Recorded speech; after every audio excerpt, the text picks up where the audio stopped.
Sorry, sekarang saya sudah terhubung dengan Mbak Wulan. Halo, selamat malam Mbak Wulan. Halo, selamat malam Mas Taufik. Selamat malam Mas Febri. Selamat malam, oke. Mbak Wulan, silahkan boleh diceritakan ceritanya. Ya, selamat malam. Ini kan aku mau berbagi cerita. Sekitar 1 minggu setelah tahun baru, itu kan ibu aku itu mengeluh sakit kakinya. Terus akhirnya berobat ke tempat dokter. Itu sampai 2 kali. 2 kali itu dikasih obat, juga dites asam urat itu tidak pokoknya semua normal. Karena ibu itu tuh jalannya sampai kakinya yang satu itu terseok-seok Mas. Aku sampai kasihan gitu, mau sholat aja itu, mau ke musola aja itu nggak bisa. Nah akhirnya aku kan berpikir, atau gimana, itu aja Bu, dibawa ke orang pinter, di dekat rumah kan ada. Soalnya dulu juga ibu kan pernah gitu Mas, kakinya juga seperti itu, dipijat itu juga sembuh. Nah akhirnya itu kan dibawa ya ke, sebut saja Mbah S ya, ke Mbah S itu dipijat. Nah ibu tanya, Mbah ini kakiku kenapa toh Mbah gitu. Mbahnya tuh bilang, oh ini nganu Bu, jenengan itu nyampar sesuatu, bilangnya gitu. Akhirnya ibu dikasih jeruk purut ya, jeruk purut itu dioles-oles. Soalnya kan dulu juga pernah seperti itu Mas. Akhirnya dipijat sama Mbah S itu, diurut-urut, dipijat, dikasih jeruk purut itu sembuh. Nah tapi kok yang kali ini itu sudah dipijat, sudah dikasih jeruk itu masih belum ada perubahan. Akhirnya minta tolong ke bapak yang ya ada kenalan ya, sebut saja Bapak J gitu. Nah itu minta tolong, bapaknya itu juga bilang Mas, waktu mijit kaki ibu, wah ini jenengan nyampar sesuatu Bu, tapi saya nggak tahu ini nyamparnya gimana, itu nggak tahu. Dipijat-pijat, dikasih air, didoain, disuruh minum sama dibalurkan ke kaki gitu.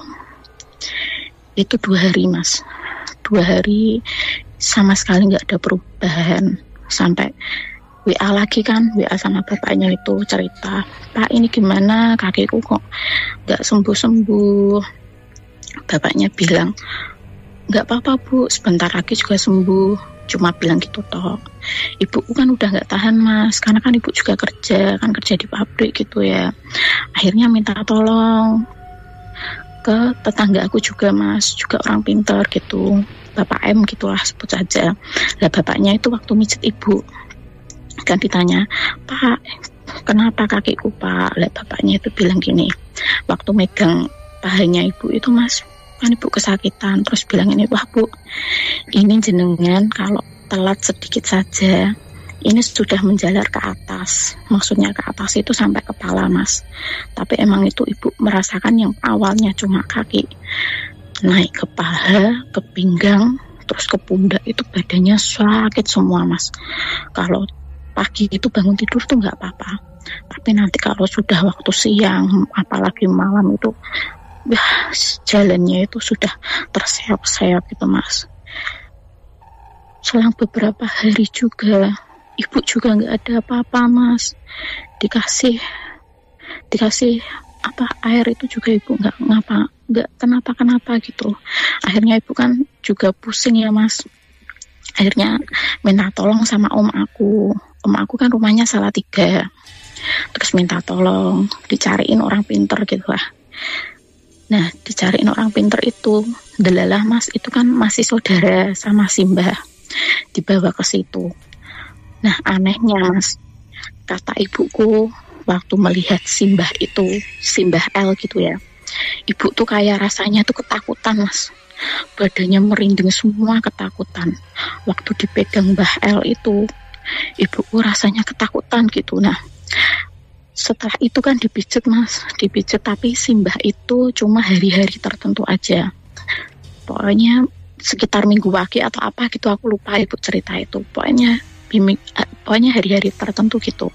Waktu pijat pertama itu ibu dikasih kayak empon-empon atau apa gitu. Saya disuruh membalur pokoknya di tempat-tempat, di tangan, di paha, di di punggung ibu gitu. Waktu setelah itu Mas, ada perubahan sedikit. Ibu aku sudah mulai jalannya, sudah tidak seperti awal terseok-seok itu, enggak, sudah normal. Nah, itu disuruh kembali lagi Mas, selang beberapa hari kan suruh kembali ke situ lagi. Ternyata Simbah L ini juga enggak kuat Mas. Katanya yang ikut ibu aku ini, kalau misalnya manusia gitu ya Mas, ndablek gitu loh. Bahasanya kalau manusia itu ndablek gitu. Nah terus katanya ini tuh ibuku itu enggak sengaja kayak orang duduk tapi enggak sengaja nyampar gitu loh Mas. Karena ibuku kan enggak peka gitu kan ya, nggak tahu ya Mas, bareng kayak gitu kan nggak tahu. Katanya barengnya itu lagi nyantai gitulah istilahnya, itu ibu nggak sengaja nyampar gitu, tapi kan nggak tahu, kita itu nggak dikasih tahu tempat lokasinya itu di mana tuh nggak tahu. Nah akhirnya ibu aku itu dibawa ke gurunya Mbah L ini. Mbah L ini lokasinya di Kopeng Mas. Waktu di sana ibu 2 kali atau 3 kali gitu Mas. Ibu itu dimintai syarat. Waktu netunya ibu itu disuruh bancai Mas. Bancai itu kemarin tuh dimintain apa gitu, pokoknya ada syarat empon-empon apa gitu, terus godong apa gitu Mas, daun apa, sama harus dikasih alas daun pisang kepok. Harus daun pisang kepok, gak boleh yang lain gitu. Nah kan netunya ibu Jumat Kliwon kemarin itu Mas, habis dibanca itu Mas, seminggu itu ibuku normal Mas, normal, jalan, sudah sehat alhamdulillah kan, aku pikir gitu. Nah tadi pagi aku kaget Mas, kan anak aku kan tidurnya sama ibu aku bangunin gitu anak aku. Nah kan aku iseng gitu megang kakinya ibu aku, tak ilik-ilik gitu loh Mas bahasanya. Terus ibuku kaget, aduh gitu, loh kenapa Bu? Kakiku sakit, aku baru jatuh gitu lah. Jatuh di mana? Di pabrik, bilangnya gitu lah. Ibu kan bilangnya jatuh gitu toh. Lah karena pagi kan aku juga sibuk Mas, aku nyiapin anak aku dulu, bersih-bersih rumah, aku belum sempat ngobrol lagi sama ibu. Nah terus ibu aku itu kan dijemput sama om karena ada ngurus surat apa gitu kan. Pulangnya itu baru tadi jam 9 Mas. Aku tuh kepikiran gitu, kepikiran banget ibu aku itu kenapa gitu. Aku kan mikirnya sudah aneh-aneh, tapi kan aku berpikirnya alah paling enggak, soalnya kemarin kan aku sudah pesen juga Bu, mbok minta tolong sama mbahnya yang di Kopeng itu, suruh minta tameng gitu ya, tameng, soalnya ibu tuh sudah sering kali seperti itu Mas, sering diganggu barang goib seperti itu kan. Aku mikirnya kan sudah ada tamengnya gitu loh Mas. Lah kok jam 9 tadi pulang Mas, ibu aku jalannya ya Allah Gusti, jalannya tuh terseok-seok lagi Mas. Lalu terus saya kan bilang, ibu tadi apa dipijat kan, aku bilang gitu, soalnya kan ikut om aku tuh Mas. Iya, disuruh ke Kopeng, bilang gitu kan. Aku kaget Mas, loh kok ke Kopeng lagi, emangnya sama Bu kayak kemarin? Iya, ibuku bilang gitu Mas, tapi kan aku nggak berani tanya lagi, soalnya waktu ibu pulang itu ibu langsung capek, langsung tidur. Aku belum belum tanya-tanya lagi. Nah, sekedar flashback aja ya Mas, sekitar 10 tahun terakhir ini ibu aku itu kalau ada orang yang meninggal, jika masih ada mayatnya ya Mas, jika ibu aku itu enggak menumbuk telinga bengkle Mas, dibalurin di siku, di tengkuk gitu, ibu aku tuh pasti kena sawan mayat Mas. Suatu ketika kan pernah ibu lupa pakai telinga bengkle itu, masih ada mayatnya. Jempol tangan ibu aku itu kaku Mas, nggak bisa digerakin, sakit banget gitu. Waktu dipijat sama orang itu bilang kalau ibu aku tuh kena sawan mayat Mas. Nah kalau pakai telinga bengkle, ibu aku tuh nggak kenapa-kenapa. Nah aku tuh merasa ibu aku tuh kenapa gitu loh Mas, kok sering banget keganggu dulu. Padahal terakhir kali itu dulu sekitar 20 tahun yang lalu Mas, waktu adik aku masih umur 1 tahun, ibu aku juga pernah kayak gitu. Kan waktu itu lebaran Mas, lebaran itu kan kita ujung-ujung ya istilahnya, cuma adik aku masih umur 1 tahun itu sama ibu. Nah ke rumah Pak D-nya ibu. Lah Simbah itu kan juga sudah lekas. Kalau pulang jangan surup, soalnya yang kamu lewati itu jalan bekas kuburan. Itu Simbah itu bilang gitu langsung Mas. Waktu pulang itu ibu itu kan itu ada belokan ya Mas. Emang ibu itu merasa sambil batin, oh iki sing biyen itu ya bekas makam, ibu bilang gitu. Soalnya kan ibu sudah 20 tahun kan merantau gitu ya di Ungaran. Jadi kan kembali ke Salatiga itu sambil mengenang gitu loh Mas. Oh ini dulu bekas ini gitu lah. Sawangannya ibu Mas, itu kayak nyampar kerikil. Nah ternyata sampai rumah Simbah itu bau bunga kayak bunga, bunga kematian gitu Mas, wangi banget. Seketika adik aku itu rewel Mas, sampai pulang ke Ungaran itu rewel banget. Yang diganggu itu bukan ibu tapi adik. Itu waktu ditanyain sama orang pintar itu katanya itu minta gendong, anak kecil minta gendong sama adik aku. Tapi tetanggaku ada yang bilang kalau ada pocong yang ngikutin sampai rumah.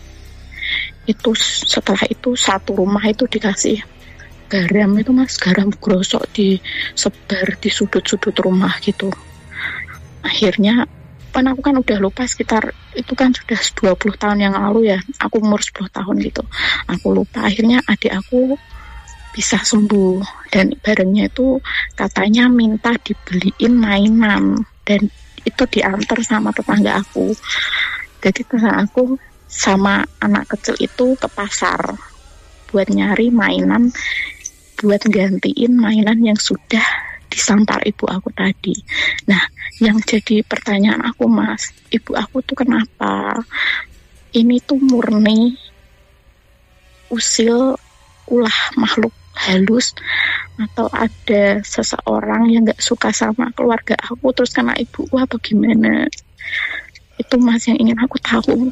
Kenapa ibu aku itu, dan ini yang terakhir kali itu kejadian di pabrik itu, kenapa ibu aku kasihan Mas sama ibu aku nggak bisa jalan itu sekarang.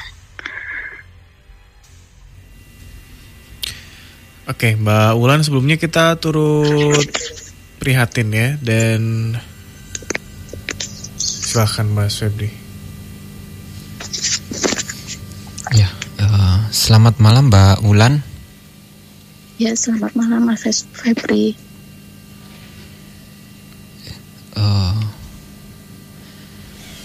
Ini semoga saja nggak ikut ke bawah ya. Mohon maaf ya Mbak ya. Semoga saja. Iya. Ada apa ya Mas ya?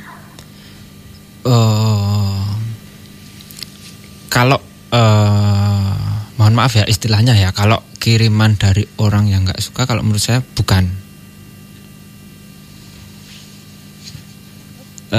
Tetapi saya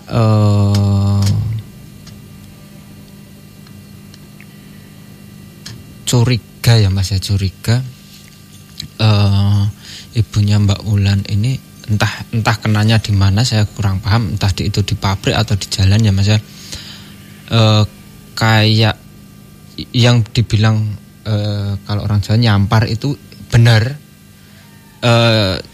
cuma sosok yang istilahnya yang tidak sengaja kena ini itu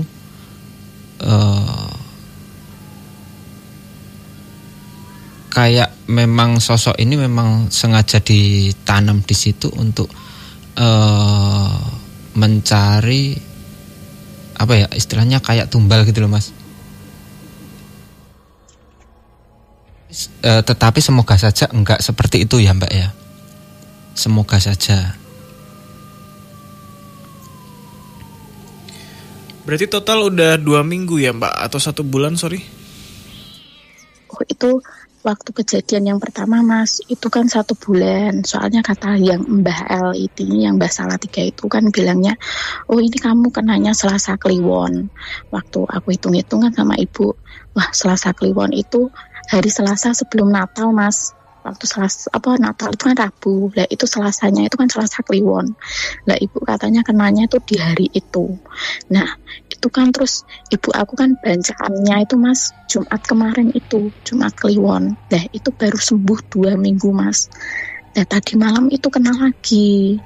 Nah terus sebelumnya itu kan katanya si Mbah yang di Kopeng itu, di Jalan Besar itu Mas, yang daerah kampus yang tadi aku bilang, di Jalan Besar itu sampai perempatan rumah aku itu Mas, banyak banget barang seperti itu. Bener kata Mas Febri, karena itu kan dari jalan raya ke arah rumah aku itu kan, itu dekat kampus kan, itu banyak itu Mas, banyak bisnis, ada makanan, ada toko gitu kan Mas, ada fotokopi, semua itu kan pusat bisnis gitu kan. Mungkin bener apa yang dikatakan itu kan, banyak sekali barang yang ditanam gitu Mas. Oke Mas Febri, ini sosok yang sama atau sosok yang berbeda Mas Febri, dari kejadian pertama sama kejadian yang kedua ya berarti ya, setelah pulang dari pabrik ya tadi ya Mbak?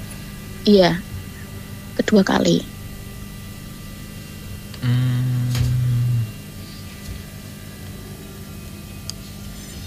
Sosoknya kalau menurut saya dari segi energi ya Mas, dari segi energi sosoknya itu sama ya Mas. Sama Mas, iya. Sama yang pertama. Iya. Berarti ini kedua kali ini juga sama seperti kemarin. Kalau yang saya rasakan dari segi energinya sama Mbak. Astagfirullahaladzim. Sama. Jadi kalau yang saya tahu ketidaksengajaan di awal itu tadi ya Mas ya, ketidaksengajaan mengenai si sosok itu ya, secara tidak sengaja itu sosok ini langsung kayak nandai gitu loh Mas. Tapi semoga saja bukan sosok yang dibuat untuk pesugihan ya, untuk Masnya untuk mencari tumbal itu ya. Semoga saja bukan sosok yang seperti itu gitu Mbak.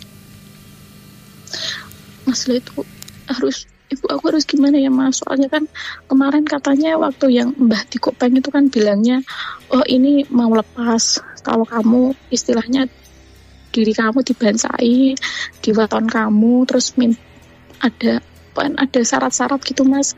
Terus pakai godongnya tuh godong gedang kepok gitu, sama syarat apa gitu kan yang nyiapin ibu, aku nggak tahu gitu Mas.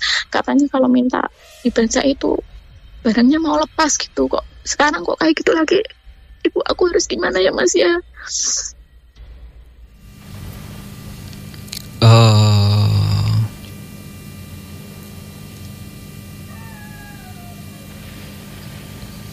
Gini aja, kalau yang dilakukan mandiri ya Mbak ya, yang bisa dilakukan mandiri itu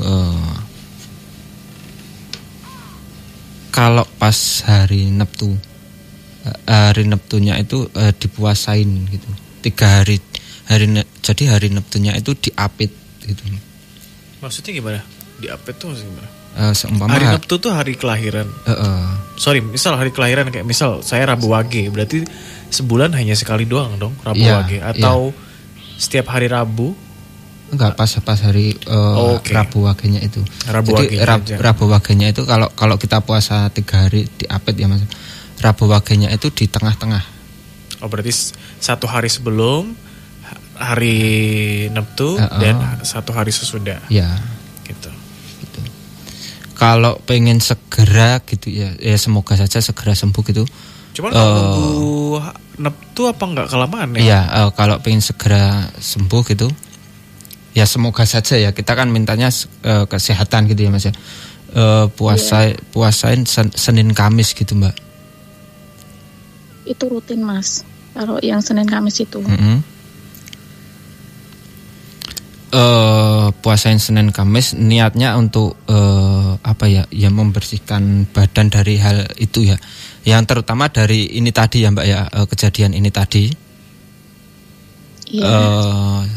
Selama 7 jadi Senin 7 Kamis 7 berarti selama 7 minggu ya, selama 7 minggu berturut-turut. Tapi alangkah lebih baiknya kalau setiap Senin Kamis itu terus berulang itu nggak apa-apa Mas. Nggak apa-apa. Jadi nggak cuma matok sampai 7 kali gitu. Nggak apa-apa. Iya. Kalau yang sampai 7 kali ini kan niatnya untuk ini tadi ya Mbak ya, ngebersihin yang diri. Ini tadi. Yang ya. Terus kalau misal udah komit untuk puasa Senin 7 kali, Kamisnya 7 kali nih Mas Febri. Tapi habis itu ketemu sama hari Neptunya, apakah perlu juga atau enggak?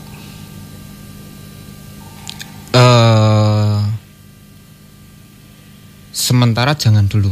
Berarti pilih jangan salah satu. Salah satu aja. Diselesain salah satu dulu. Gitu. Oke. Kalau waktu hari kelahirannya ini mau dibancak itu ya nggak apa-apa. Oke. Tapi tirakat puasanya berarti pilih salah satu ya, Kamis sama Sabtu, Senin sampai Sabtu saja ya. Oke. Ya. Atau berarti mana-mana yang paling misalnya dekat? Gimana, ini kan berarti kalau misalnya ini kan puasa Senin Kamis kan 7 kali. Kemarin kan Jumat Kliwon kan baru minggu kemarin ya Mas ya. Berarti kan jenengan bilangnya 3 hari puasa di hari Neptu. Kan itu berarti masih beberapa minggu lagi sekitar 3 kali puasa. 3 kali Senin, 3 kali Kamis. Berarti ini yang harus diselesaikan dulu yang Senin Kamis 7 kali dulu ya Mas ya. Soalnya yang paling dekat kan Senin Kamisnya itu. Atau gini aja sih Mbak, karena kan bentar lagi juga bulan puasa ya. Iya, senatin tulus aja yang ada waktu sisa berapa ini dimanfaatin untuk puasa Senin Kamis gitu aja. Oh, iya. Karena kan nabrak bulan puasa jadi kita pasti kesusahan untuk ngitung ininya kan, tirakatnya. Kalau enggak gini, sebentar lagi kan juga Ramadan ya Mas ya. Kalau enggak dipuasain 7 hari aja Mbak gitu. Setelah ini atau besok Kamis itu, besok Senin itu? Mau mulai Senin nggak apa-apa, mau mulai besok atau Sabtu itu nggak apa-apa, atau besok nggak apa-apa. Puasa 7 kali, 7 hari. 7 hari. Iya. Ya intinya itu niatnya, diri. Iya betul, untuk membersihkan yang dari hal-hal yang ini tadi. Iya. Oke, cukup kali ya. Semoga ini ya Mbak ya bisa dilepaskan ya. Iya, makasih Mas. Udah coba mandi garam. Ya amin, kita doain. Belum, soalnya kan Ibu baru pulang tadi jam 9 malam itu langsung Ibu langsung tidur. Jadi belum sempat ngobrol apa-apa, belum sempat. Oke. Karena ini sih garam grosok itu juga bisa untuk menetralisir energi ya Mas Febri ya. Oh, itu bisa, sekalian buat mandi gitu ya Mas ya? Bisa buat mandi. Bisa. Oh iya. Oke, terima kasih ya Mbak dan Wulan. Gini ya Mas, mohon maaf harus telaten ya. Karena ibunya juga sering bersinggungan dengan hal-hal seperti itu gitu loh Mas. Jadi perlu ekstra sabar, harus telaten gitu Mbak. Oh iya. Iya Mas. Terima kasih Mas. Terima kasih Mbak Wulan ya. Salam buat Ibu ya. Selamat malam. Selamat malam. Assalamualaikum. Waalaikumsalam warahmatullahi wabarakatuh.